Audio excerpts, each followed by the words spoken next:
सभी दोस्तों को नमस्कार। स्वागत करता हूं आपका अपने इस चैनल गॉड ऑनलाइन क्लासेस में। दोस्तों, आज की इस वीडियो में मैं आप लोगों के सामने एक बहुत ही इम्पोर्टेंट टॉपिक लेके आया हूं, जो कि परीक्षाओं की दृष्टि से भी हम लोगों के लिए बहुत महत्वपूर्ण हो जाता है। और हम उत्तराखंड के हैं और हमारे यहाँ पर उत्तराखंड में क्या क्या चीज़ें हैं उसकी जानकारी भी हमारे पास होनी चाहिए। इस नज़रिए से भी बहुत ज़्यादा इम्पोर्टेंट होने वाला वीडियो है। जैसा कि आप स्क्रीन पे भी देख पा रहे हैं कि हम पढ़ेंगे उत्तराखंड के पंच केदार के बारे में दोस्तों। तो दोस्तों, वीडियो में आगे बढ़ने से पहले आपसे एक रिक्वेस्ट है कि अगर अभी तक आपने मेरे इस चैनल को सब्सक्राइब नहीं किया है तो प्लीज़ चैनल को फ्री में सब्सक्राइब कर दीजिएगा, क्योंकि मुझे भी एक आस रहती है कि आप लोग मेरा चैनल सब्सक्राइब करते हैं तो मुझे एक उम्मीद बनती है कि मैं आपके लिए नए नए टॉपिक पर वीडियो बनाऊँ। तो दोस्तों, स्टार्ट करते हैं आज की इस वीडियो को। जैसा कि हम देख पा रहे हैं स्क्रीन पर कि हमने लिखा है उत्तराखंड में पंच केदार के बारे में हम पढ़ेंगे। तो सबसे पहले दोस्तों, अगर हम पंच केदार की बात करें, पंच का मतलब होता है पांच और केदार का मतलब होता है, यहाँ पर दलदल भूमि से मतलब है, लेकिन केदार एक विस्तृत रूप है भगवान शिव के लिए, ठीक है ना। तो शिव के 5 मंदिरों की बात होती है यहाँ पर, ठीक है। शिव के 5 मंदिरों का जो समूह है उत्तराखंड में, उसे ही हम क्या कहते हैं, पंच केदार कहते हैं दोस्तों। तो ये चीज़ हमें इजीली समझनी होगी कि पंच केदार क्या है। तो पहली बात ये आ जाती है कि पंच केदार जो है वो उत्तराखंड में भगवान शिव के 5 मंदिरों का एक समूह है।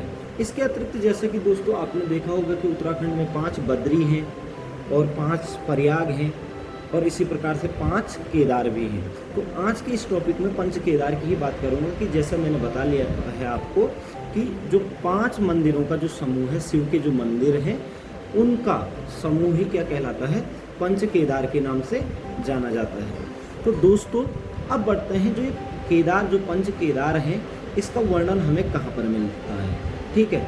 तो इसका जो वर्णन जो सर्वप्रथम हमें मिला है दोस्तों, वो मिला है आपका स्कंद पुराण में। स्कंद पुराण में इसका वर्णन मिला है दोस्तों हमें।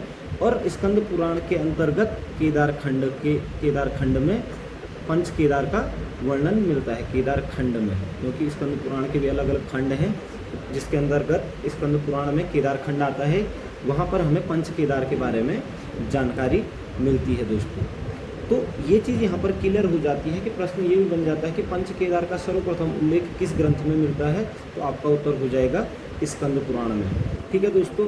और स्कंद पुराण के अंतर्गत भी किस चीज़ में मिलता है, तो केदार खंड में, क्योंकि आपको पता ही है स्कंद पुराण में ही हमारे गढ़वाल क्षेत्र को क्या कहा गया है, केदार खंड कहा गया है, और कुमाऊँ क्षेत्र को मानस खंड कहा गया है। तो ये चीज़ भी आप लोगों को प्रीवियस वीडियोज़ में पता लग चुकी है।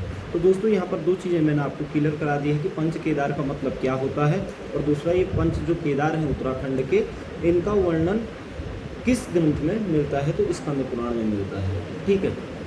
अब दोस्तों, इस पंच केदार की जो कहानी है, यहाँ से क्वेश्चन जरूर हमेशा परीक्षाओं में पूछा जाता है, क्योंकि जो 5 मंदिर हैं शिव के, उनसे रिलेटेड क्वेश्चन आते हैं, तो उसके बारे में मैं आपको जानकारी दूंगा। लेकिन इन पंच केदार का निर्माण कैसे हुआ, इसके बारे में मैं सबसे पहले आप लोगों को जानकारी देना चाहूँगा दोस्तों। जैसा कि हम सभी को पता है कि जो द्वापर युग था, कौन सा युग था, द्वापर युग, ठीक है।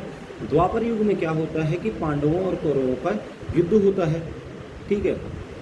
और जो पांडव लोग होते हैं वो क्या कर देते हैं, अपने चचेरे भाइयों का यानी कि कौरवों का सर्वनाश कर देते हैं, ठीक है। और उसके बाद उन्हें ऐसा प्रतीत होता है कि उन पर भ्रातृ हत्या चढ़ गई है, ठीक है। और भ्रातृ हत्या चढ़ गई है, जिस कारण से शिवजी जो होते हैं, कैलाशपति जो हमारे शिवजी हैं, वो पांडवों से नाराज़ हो जाते हैं, ठीक है। अब नाराज़ होते हैं शिवजी, तो पांडवों को जब ये बात पता चलती है तो वो अपने भ्रातृ हत्या के दोष से मुक्त होने के लिए, शिवजी को मनाने के लिए कैलाश जाते हैं, कैलाश पर्वत पर, क्योंकि शिवजी का जो स्थान है वो कैलाश पर्वत है। कैलाश पर्वत पे जाते हैं। अब शिवजी तो हमारे भोले भंडारी सब कुछ जानते हैं, उन्हें पता लग जाता है कि पांडव उनको मनाने आ रहे हैं, इसलिए शिवजी उनसे मिलना नहीं चाहते हैं और केदार में जाकर के, केदार का मतलब होता है यहाँ पर केदार एक बुग्याल भी है, और केदार का मतलब होता है दलदली भूमि होती है जहाँ पर आज केदारनाथ है। सिंपल सी बात आप इतना समझ लीजिए कि केदार में जा कर के गाय भैंसों के साथ वहाँ पर चरना शुरू कर देते हैं। तो पांडव बहुत कोशिश करते हैं खोजने की, बाद में उनको पता लगता है कि शिव जी कहाँ पर चले गए हैं, केदार में चले गए हैं। तो जैसे ही केदार पर पहुँचते हैं पांडव, तो वहाँ पर क्या होता है कि सारे गाय भैंसों और मवेशियों को देखकर पांडव चकित हो जाते हैं। भीम अपनी क्या करते हैं, दो टांगें इस तरीके से फैला देते हैं और गाय भैंसों को अपनी टांगों के बीच से जाने के लिए अन्य भाई क्या करते हैं, उनको हाँकते हैं। दोस्तों जैसे ही शिवजी देखते हैं कि ये तो पांडव यहाँ पर भीम खड़े हुए हैं, अब इसके दोनों टांगों के बीच से जाना है सारे गाय भैंसों को, तो क्या होता है कि शिवजी वहाँ से उसके पाँव के बीच से गुजरना उचित नहीं समझते हैं और वहीं पर क्या होने की कोशिश करते हैं, अंतर्ध्यान होने की कोशिश करते हैं। दोस्तों ठीक है, तो वो एकदम से अपने रूप में आते हैं और वहीं से ज़मीन में विलुप्त होने की कोशिश करते हैं। ठीक है, तो दोस्तों क्या होता है कि तब तक भीम की नज़र पड़ जाती है शिवजी पर और वो शिवजी के ऊबड़ यानी कि केदार वाले भाग को पकड़ लेते हैं वहीं पर। ठीक है दोस्तों, तो दोस्तों होता क्या है कि शिवजी का जो अन्य भाग होते हैं वो अलग अलग जगहों से उत्पन्न होते हैं। कहा यह भी जाता है कि शिवजी का जो धड़ से जो ऊपर वाला जो क्षेत्र था यानी कि सर वाला जो क्षेत्र था वो काठमांडू पशुपतिनाथ का नाम आपने सभी ने सुना है। पशुपतिनाथ मंदिर है आपका काठमांडू नेपाल में। ठीक है, वहाँ पर आता है और धड़ से नीचे वाला जो भाग है यानी कि धड़ से नीचे वाला जो भाग है वो वाला भाग आपका इंडिया में यानी कि जो हमारे उत्तराखंड में है, यहाँ पर विभिन्न जगहों पर इनके मतलब शरीर के अंश बाहर निकलते हैं।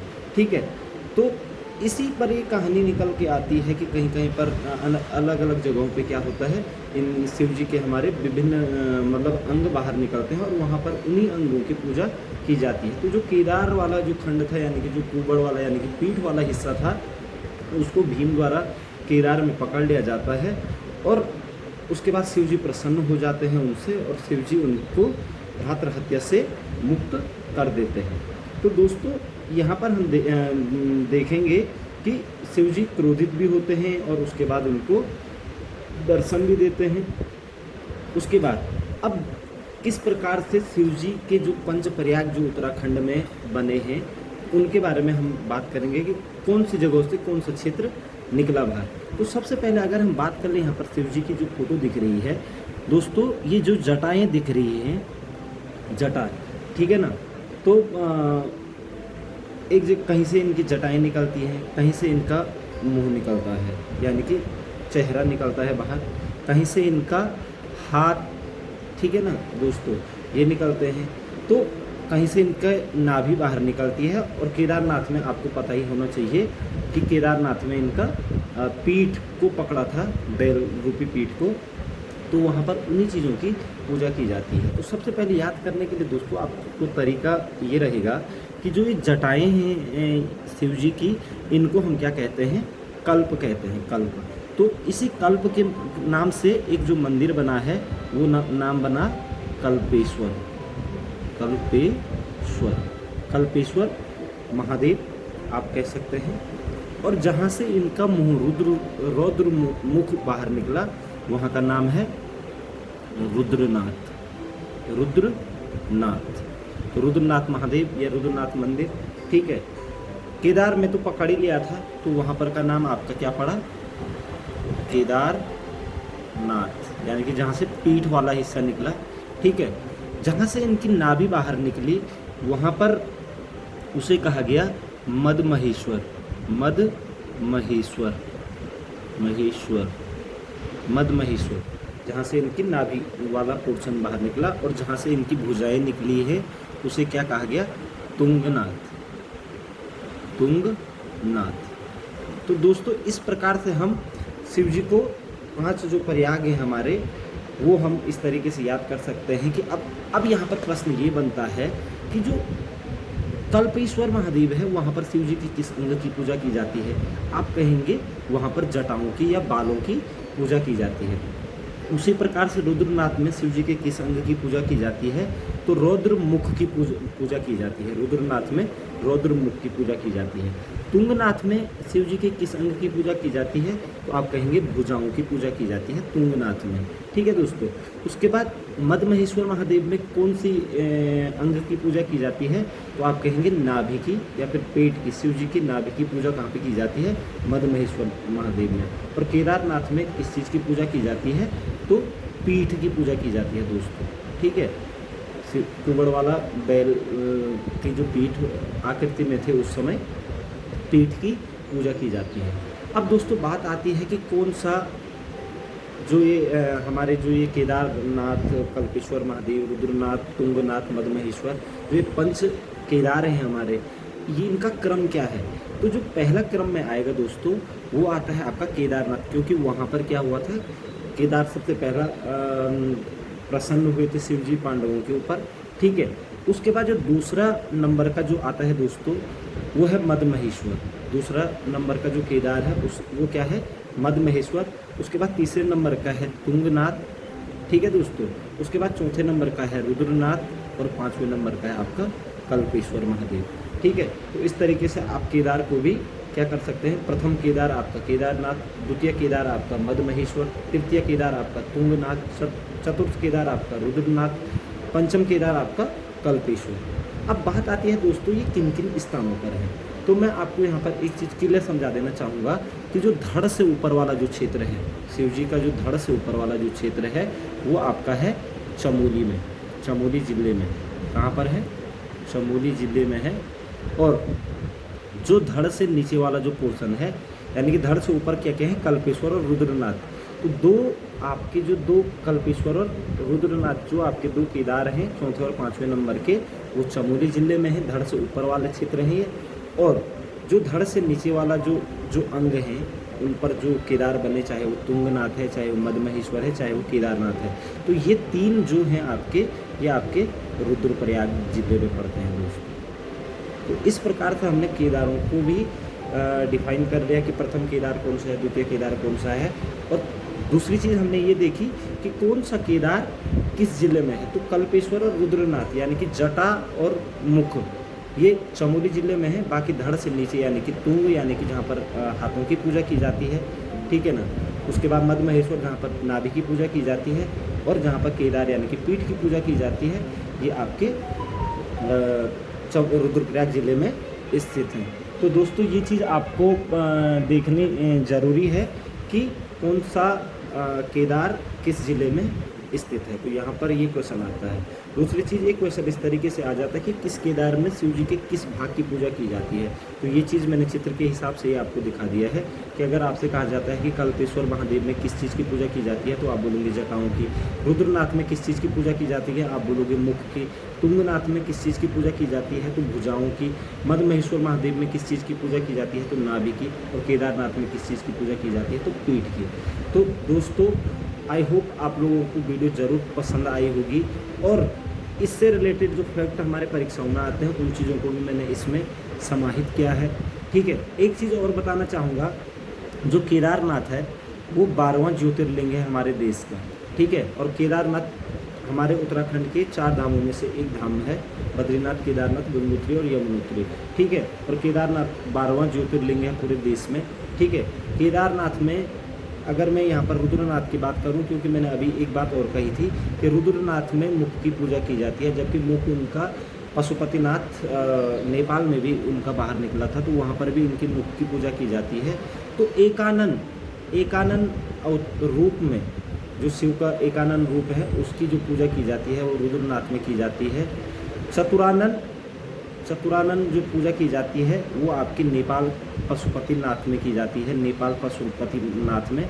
और पंचानन जो अवतार की जो पूजा की जाती है शिव की, वो इंडोनेशिया में की जाती है दोस्तों, इंडोनेशिया के शिव मंदिर में। ठीक है ना। इंडोनेशिया में शिव मंदिर है जो, वहाँ पर पंचानन रूप की पूजा की जाती है। तो ये चीज़ आपको क्लियर होना चाहिए कि एकानन रूप भारत में है, यानी कि उत्तराखंड में है, यानी कि रुद्रनाथ में है। ठीक है। चतुरानन आपका नेपाल में शिव जी की पूजा की जाती है चतुरानन रूप में, और पंचानन इंडोनेशिया में पूजा की जाती है। तो दोस्तों ये थी केदार से रिलेटेड हमारी एक छोटी सी कहानी, और उसको मैंने एक कहीं ना कहीं परीक्षा से जोड़ने की कोशिश करी है। तो आई होप आपको ज़रूर पसंद आई होगी। अगर अभी तक भी आपने वीडियो सब्सक्राइब, या मैं ये कहूँ कि मेरे चैनल को सब्सक्राइब नहीं किया दोस्तों, तो आप ज़रूर सब्सक्राइब कर लें, शेयर करें अपने दोस्तों के साथ, और लाइक ज़रूर करें। और आपको ये वीडियो कैसा लगा कमेंट में ज़रूर बताएं। आपका समय शुभ हो। जय महाकाल, जय हिंदुस्तान, जय उत्तराखंड।